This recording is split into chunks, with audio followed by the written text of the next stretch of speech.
Thank you for choosing LiftMaster.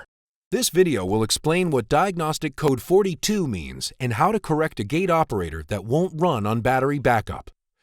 This video is intended for demonstration purposes only. Please consult the manual for complete instructions and safety information. This video continues our series on troubleshooting LiftMaster gate operators. Access the diagnostic display on the main control board.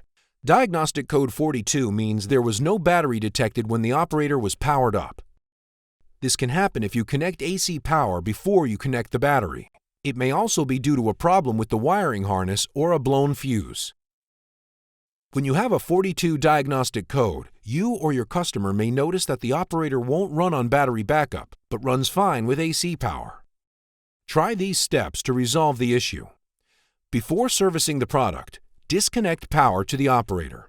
If there were no batteries installed in the operator, install the recommended number and type of batteries.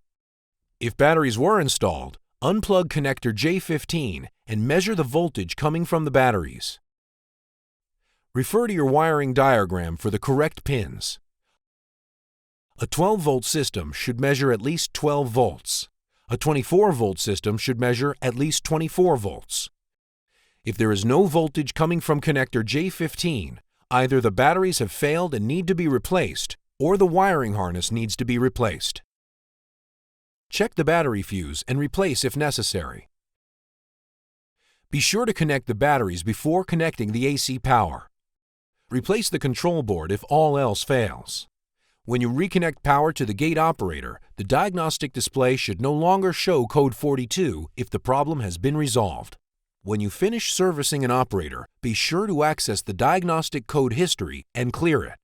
Click the info icon for a video about accessing the diagnostic code history. Thank you for choosing LiftMaster. Visit liftmaster.com or the dealer extranet for more helpful information.